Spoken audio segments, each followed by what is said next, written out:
week. She retired from gymnastics 3 years ago. Joining us now is Caroline Adams Miller, who ran the program where Henrich was being treated. Well, here in Washington, we've heard the city described as a tough town, but how about specifically for eating disorders? Well, I think it's a tough town for people who want to be on top, and I think because it's a competitive city, you do see a lot of things like eating disorders, which manifest at very young ages. You see them a lot at the local prep schools. I went to one of the local girls' prep schools, and I wouldn't say it was an epidemic there, but it was not uncommon. And you know all about this firsthand? Right. Can you share that with us? Right. I was bulimic. I was shown how to purge my food by two of my friends at my high school, and I was a competitive swimmer, and I just really fell into it and found that it was something that a lot of swimmers did to keep their weight down. I had a male coach who made a lot of comments about my weight, which is very common. That was the case with Christy.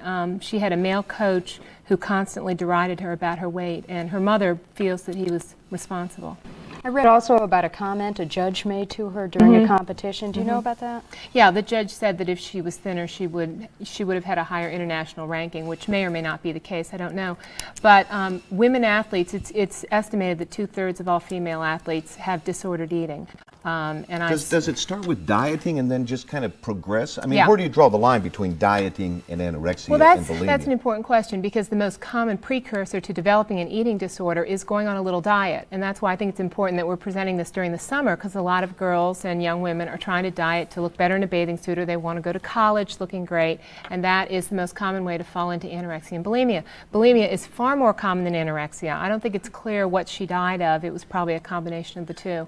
But they have the highest mortality rate of any psychiatric illness. Do you place, I'm sorry, go ahead. Do you place at least some of the blame on a society that values thinness, specifically women? And I mean, just in the last couple of years, the so-called waif model has been the trend. That's disgusting to me. It's absolutely disgusting that the ideal of feminine beauty is now a woman with no breasts, no hips, and you can count her ribs. I do think that that is partly responsible. But I mean, just look at Princess Diana. Came to Washington a few months ago. She comes out of the Gap, and all the reporters converge on the salesperson and say, what size jeans did she try on? Do you see them doing that about men? Of course you don't. So it's a very different standard that we women are held to.